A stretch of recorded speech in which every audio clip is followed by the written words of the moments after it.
Welcome to the Birchip Cropping Group's Decision Fit podcast, where we unpack the art and science of making better decisions more often.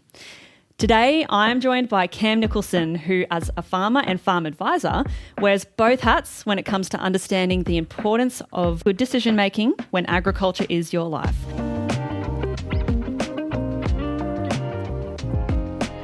Welcome, Cam. Thank you for joining us today. Morning, Yolanda. Cam, I want to start with your background and how you've gotten to where you are, because I think a lot of our listeners will have a lot in common with you. You've been doing this for roughly 4 decades, right? Yes, so this is my 40th year in agronomy sort of advisory type stuff. Had a bit of an interesting entry into agriculture that I wasn't from a farm. My parents were both from farms, but small farm, big family. So I actually grew up in Melbourne. But for some reason, I'm not quite sure why, attracted to agriculture. So I did agriculture as a course and then joined the Department of Agriculture in the early mid-1980s. And had 5 years with them and then 35 years in my own business. Fabulous. You're an expert. A lot of people in the industry rely on your insights and draw upon knowledge that you've been adding to the industry for a long time. And so we really appreciate having you here today. Thank you very much. Let's get into it. This podcast has come out of a project called Riskwise, which is a GRDC investment. A big theme for BCG is the behavioural side of on-farm decision making. And that's because when the project started, we were kind of approaching the planning stages and thinking, what are we going to look at?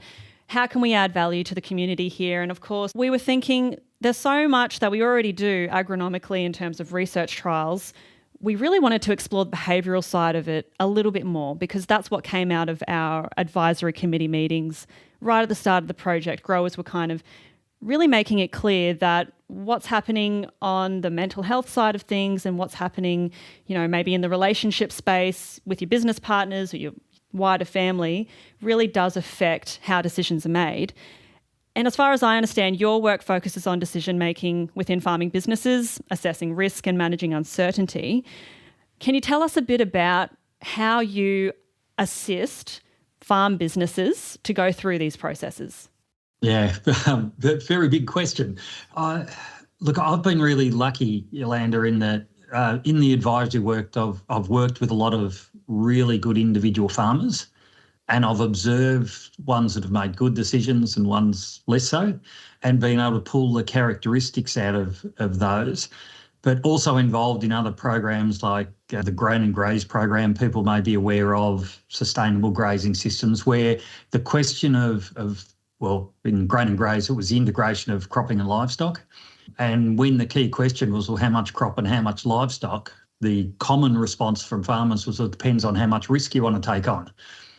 And I thought, I'm curious. I wonder how we're really talking about risk in farming businesses. And to put it simply, we're pretty bloody awful. We do a lot in agriculture and present a lot of information in agriculture about averages, when in fact we farm the volatility. But trying to find information on that volatility and the ranges and so on was really, really, really difficult. So that got me started on that. And then it was, with that volatility and range, how do people make decisions? And there's an assumption that, as one farmer said to me, just because we make decisions all the time doesn't mean we're really good at making them.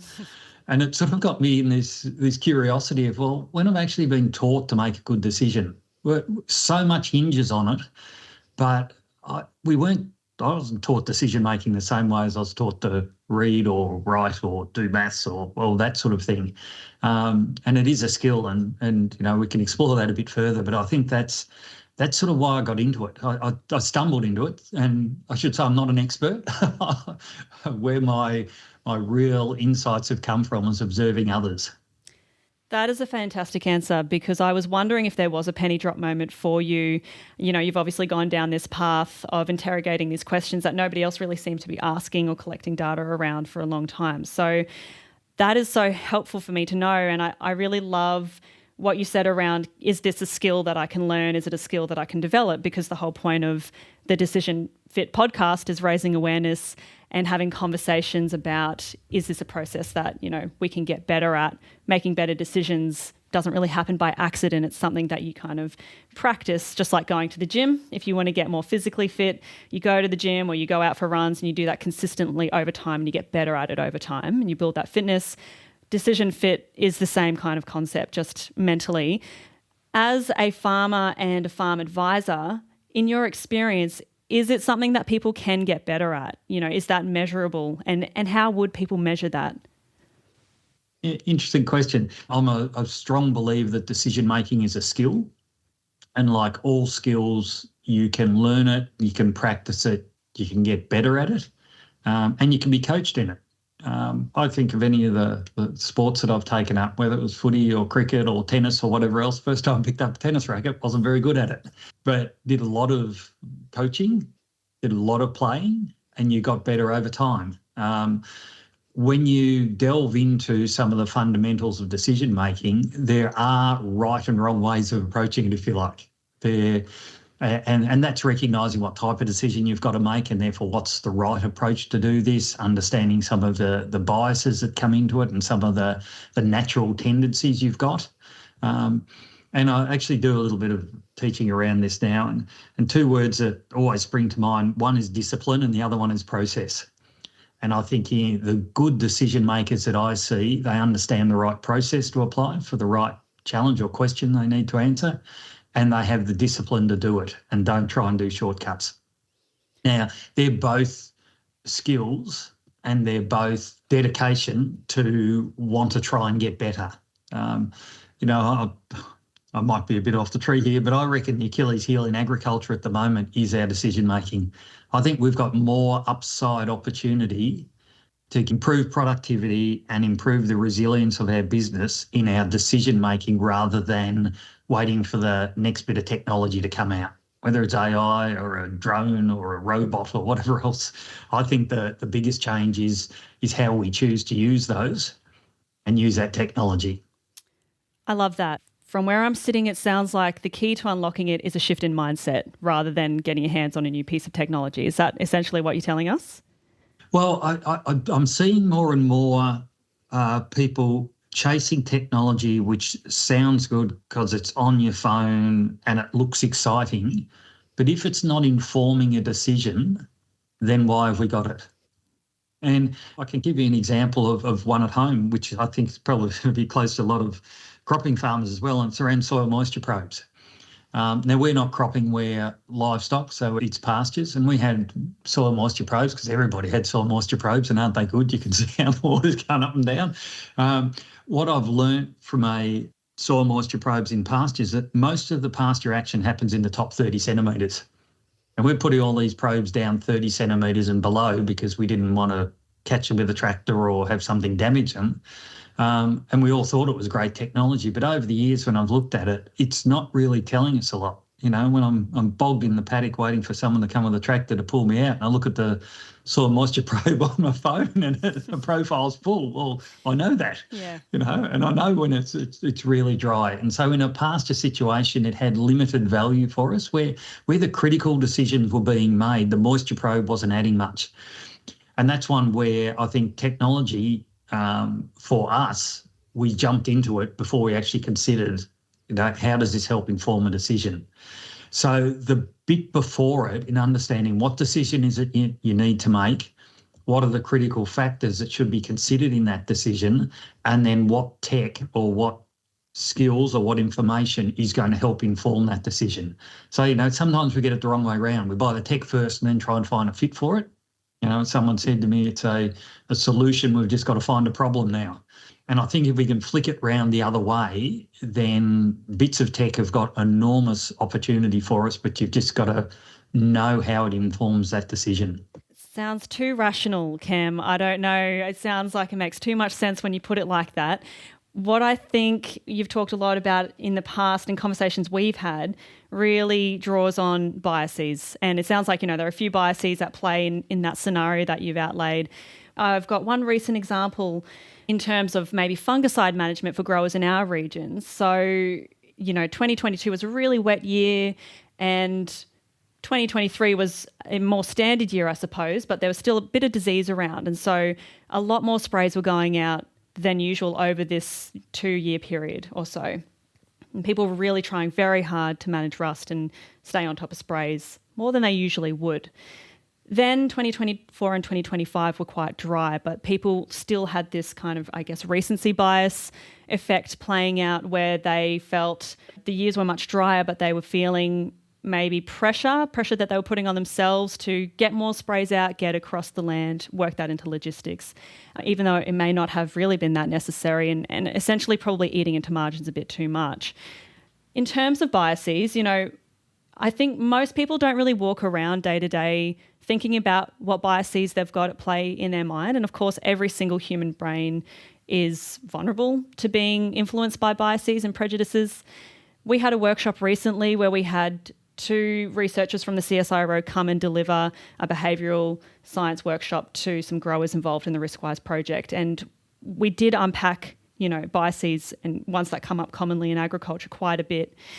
And one of the growers said, I have never thought about biases in this way before, and I'm going to remember this for the rest of my life. It just seemed like such an easy way to kind of hack the way that we think by just understanding what makes us tick. How does this come up in your farming and also your farm advising? What do you notice most about biases, and what are the most common ones that come up? Biases are they're simply a tendency to think or do in a certain way. And they often have negative connotations, but sometimes they can be valuable. And I think we don't want to just chuck them all out and say, oh, they're of no value at all. They can be in the right situation. What's sort of driving the bit behind the biases is we need to speed up our decision making. It's an efficiency thing. So we tend to, what happened in the past will apply to the future. And instead of spending time and what's described as slowing down your thinking, we tend to try and do that quickly because quite often we're time poor, a million other things we've got to do, worked in the past, it'll work again. And so we apply that. So there's an efficiency in our thinking process that if we do this quickly, it will give us a good result. In some cases, it will. And so I don't think we want to just chuck it out for the sake of chucking it out. But there are times when we need to test, is this valid for the decision I need to make? And I roll in, some people call them biases. I like to think of them as much of rules of thumb because I see lots of rules of thumb that farmers have.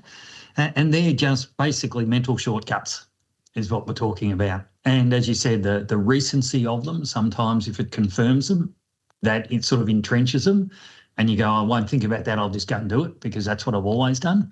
We always drench our sheep at this time of year, but do they need a drench? Don't know. Haven't done a worm test, doesn't matter. We're going to do it. It's a bit like your fungicide one. And sometimes we could see it as a prophylactic, a preventative thing. Oh, well, let's go and do it just in case. The good decision makers that I see go, okay, I need to make this decision. My immediate reaction would be to do X or Y. Let's just pause for a tick and let's just see are the circumstances the same as what was last time when it may have worked well for us and it was the right thing to do. Are the circumstances the same? A lot of advisors, and I'm one of those, tend to give out rules of thumb, shortcuts. When it's like this, do this. When it's like this, do this. Yeah, I'd always do that.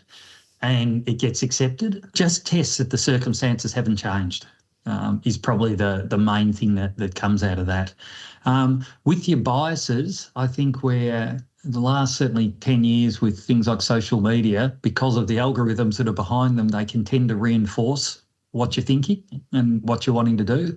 Because if you've searched for that before, it'll find more of the same. It doesn't give you contradictory stuff very often. It tends to give you more of what you want to use because you stay engaged. And so I think we almost subliminally being sort of made to or encouraged to reinforce what we were always believed. The good decision makers pull that apart and go, no, hang on, just want to test whether that's still valid. It may be, it may not be. So really developing those critical thinking skills is really key for this, is what I'm hearing. And I think I really agree, stepping outside of your echo chamber. I think particularly with social media, as you've said, we are all in this echo chamber these days, a lot of the time without realising it.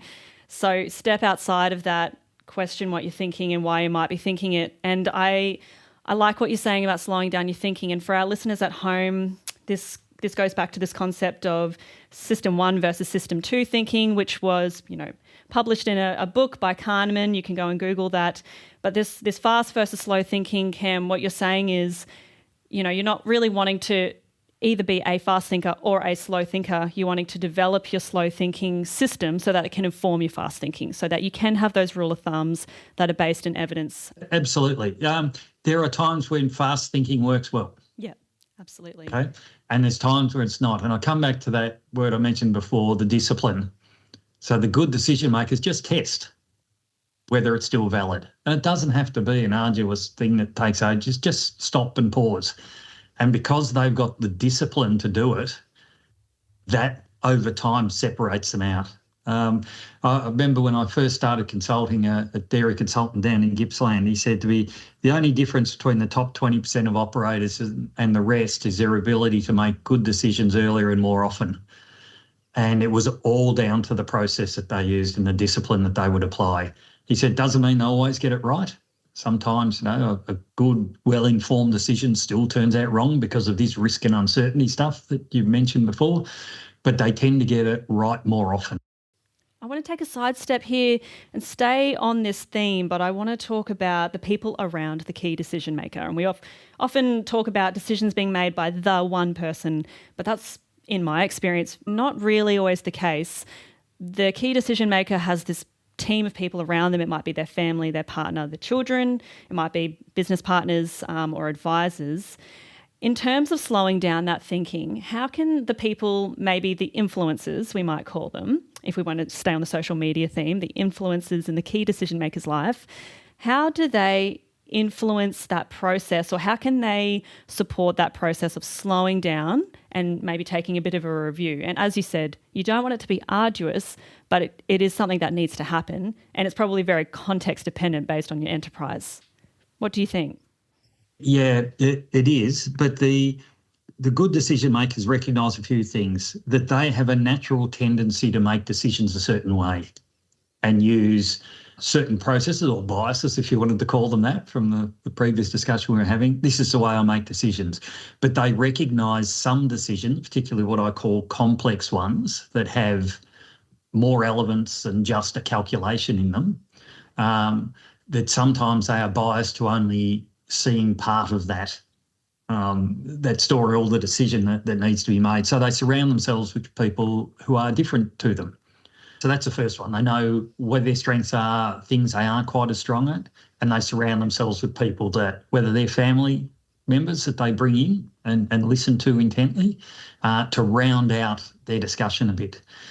The second thing I think relates to this, Yolanda, is the good decision makers question things.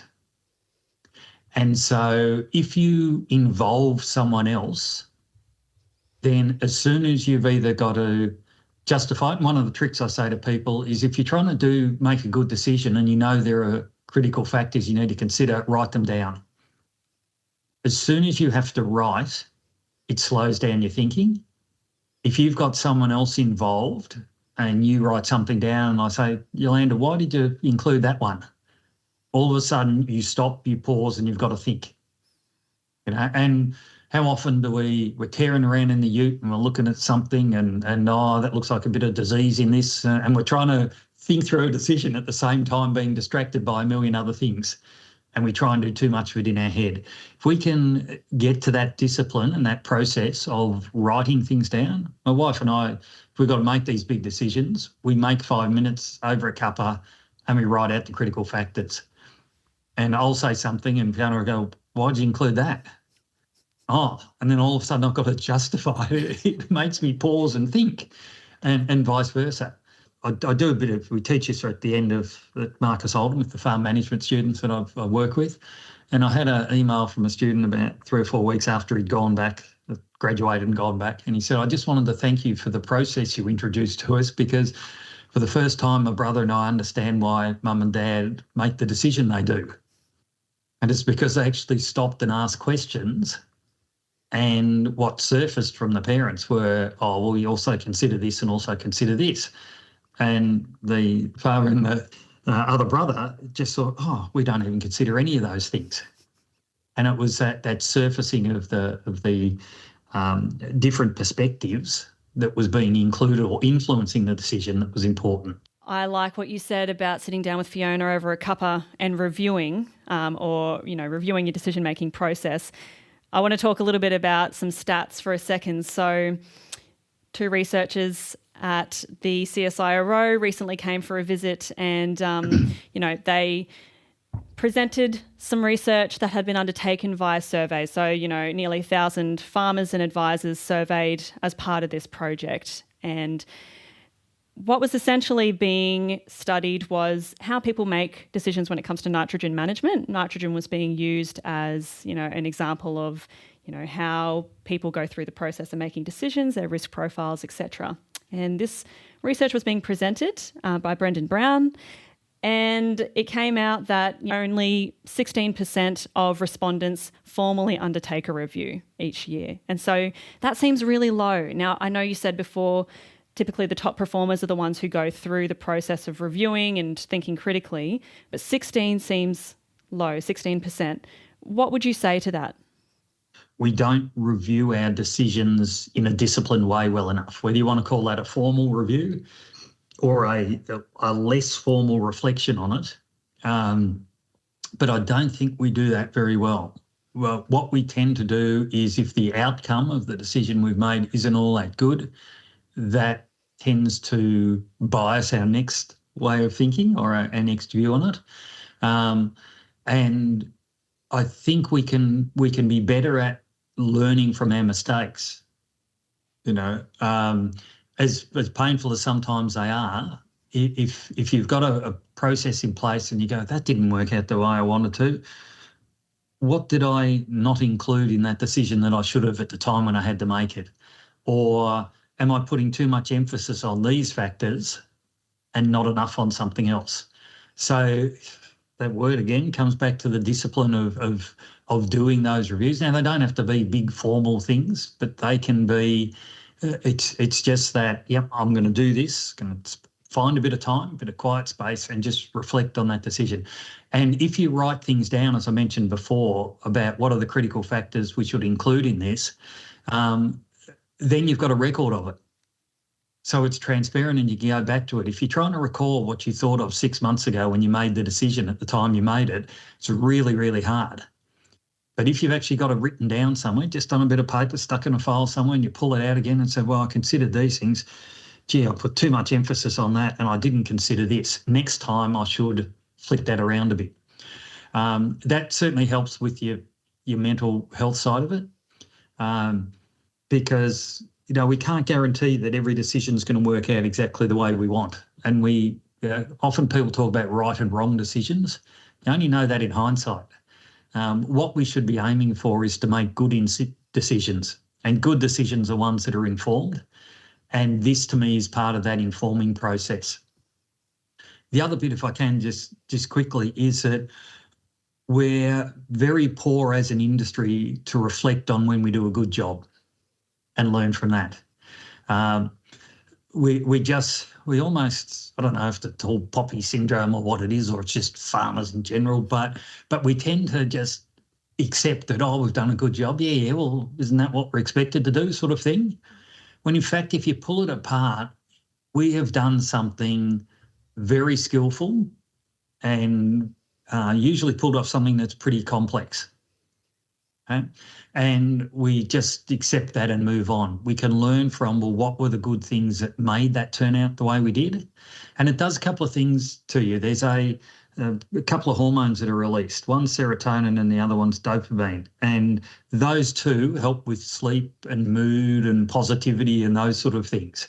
You almost build up mental health credits when you reflect on the positive, and you stack them away, which makes you more in line to be able to then, when you're challenged in some of the negative things, to be able to cope with those. We're really poor on it. I'm poor on it myself, and I've said to Fiona a few times, she's done stuff, I said, that's really, really good. Oh yeah, whatever sort of thing. But it's not. Spend a bit of time and bask a bit in, how well you've done from a mindset point of view is really, really important. There is a lot of gold in what you've just said, Cam, and a lot to unpack. From a broader mental health point of view, as you build up this log of evidence, your brain learns there's a lot to look forward to every day. I've got a lot going well for me. It's reinforcing this sense of well-being. So I love that.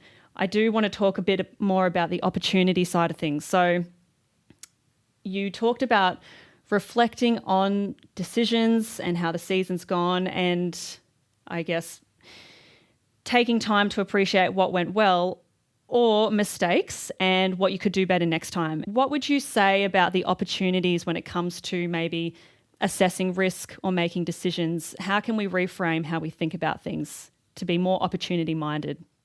Yeah, it sort of feeds into the previous discussion we were having. We sometimes don't extract enough value out of the things we've done right. Okay, and they are the ones that should be the building blocks of the next decision that we make. As I mentioned, it doesn't guarantee that you're going to have success, and sometimes things happen. That's why we have risk and uncertainty in the business we are, and we're in a highly risky business, so it doesn't always work out the right way.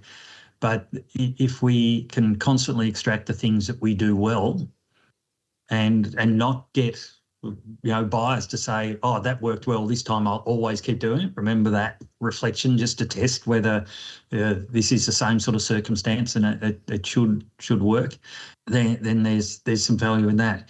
Around the risk side of it, your appetite for risk will change over time, and this is what I've observed with farmers. So some of it's influenced by your personality or your temperament. Some people are more risk averse than others. Some are greater risk takers and so on. But there's also other things, stage in life, most recent experiences, financial position, all of that sort of stuff that changes over time, which will change the way that you sort of view risk and, if you like, include risk as part of your thinking around the decision you're going to make. And I don't label people on it. I don't say, oh, you're always risk averse, because some of the most risk averse people I've seen at times when there is an opportunity will actually pin their ears back and have a go.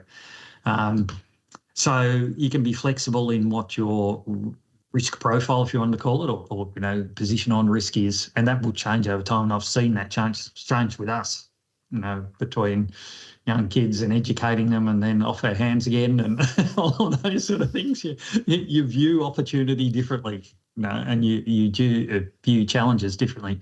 But what the good decision makers do is when they look at the risk associated with something, the more the odds are in their favour, and that often happens in what we might call the good times or what appears to be good times, they do a calculated assessment of how can I make something good great. And so that's the time when they pin their ears back. And I've got one operator that I can think of, and he just, when this and this is going for him and this looks like this, bingo, we're all in, and a lot of times it works out well. Occasionally it goes bust on, but in the long run they're getting it right more often. And so that's where I think, and then sometimes we leave a bit on the table in the good times because we just breathe a sigh of relief and say, oh, everything's going good, isn't this nice? The pressure's off. The really good operators go, a big opportunity here, but it's a calculated choice that they make. So they assess the upside. I really relate to what you said, and I have a confession to make. So as part of our involvement in the RiskWise project, we conducted a number of in-depth interviews with a cohort of farmers who are connected to the project, which I mentioned before. And the in-depth surveys, they were conducted in person. We went to farmers' homes, they invited us in, and we spent a couple of hours really trying to interrogate their decision-making process and where they were in terms of risk assessment. We went into that exercise thinking, okay, we're going to be able to build a log here of 5 of the farmers will be risk averse, 5 of the farmers will have, a high risk appetite, et cetera, et cetera. Every single farmer we left as we drove away, I would say to my colleague Meg, okay, so what do we think about this farmer? Do we think they have a a really large appetite for risk? Are they comfortable with it, or are they risk averse? Where are they on the spectrum? And we could never pick one because, as you said, it changes over time, and that came out in these interviews as they were reflecting on decisions they made a few years ago versus where they are now.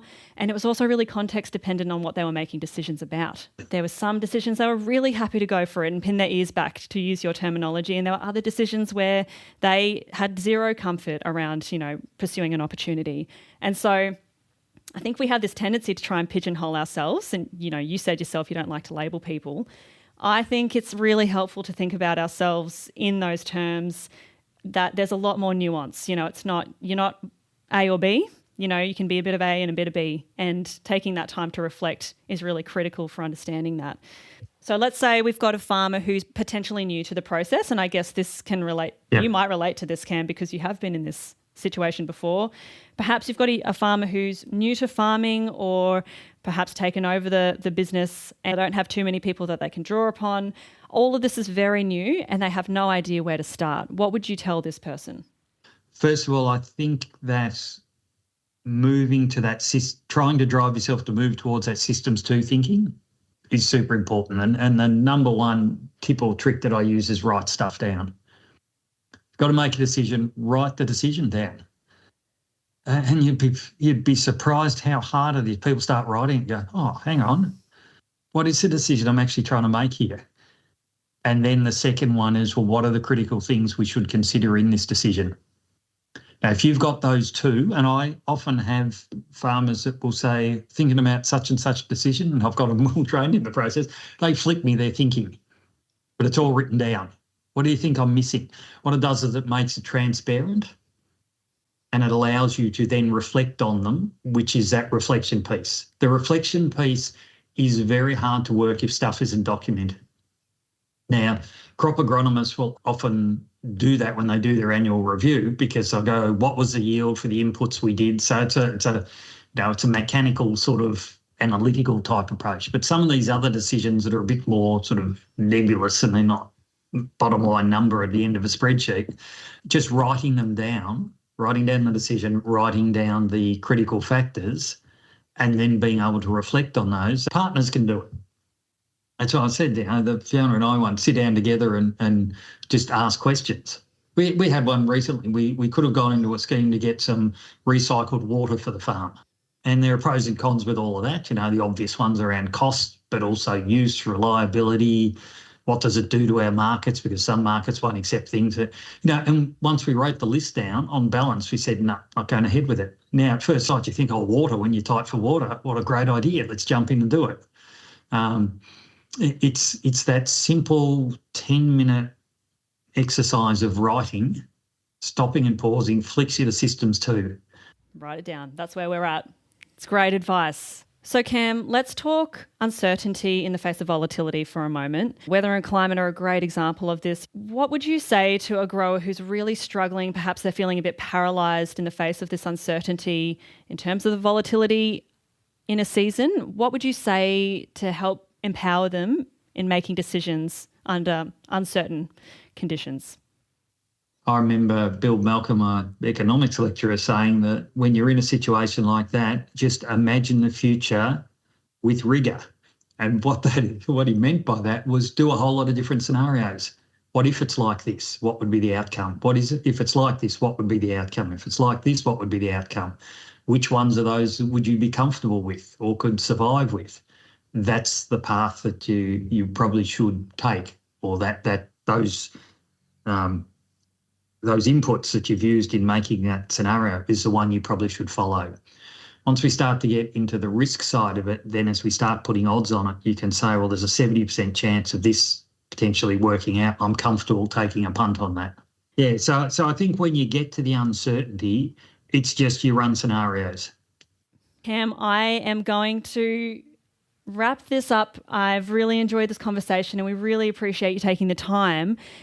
As I've said, the podcast is all about raising awareness and getting people to reflect on their decision fitness and what they might be able to do to improve it. If there was one message you wanted farmers or anyone really listening to take to heart, what would that be? I think just recognise that decision making is a skill. And if you've played any sport or you're good at anything in farming, you're skillful at it, just put this in the same category, because I think it will make a fundamental difference to your business. All right, listeners, that is it for episode 1 of Decision Fit. Thank you so much for joining us today. I'm sure this conversation has sparked plenty of thoughts around decision-making processes, biases, rules of thumb, and so on. It certainly has made me think about how I make decisions in a new way. This is something we do all the time, but may seldom get talked about. Next on Decision Fit, we will shine a light on the on-farm influencers that Yolanda previously mentioned. So stay tuned for our next episode, where we'll interview the farmer, the primary decision maker, and the on-farm influencer together. The Riskwise project is funded by GRDC and led by CSIRO. The people who helped put together this podcast include, of course, Cam Nicholson. Thank you so much for offering your expertise. The Riskwise team at BCG include Yolanda Plowman, our host, Lou Ferrier, Claudia Cox, Noah Humsey King, that's me, Meg Conlon, and Matthew Lade. See you next time. BCG drives the prosperity of Australian farmers, communities and landscapes through applied research, innovation and events. To find out more about what we're up to, our team and events near you, visit bcg.org.au.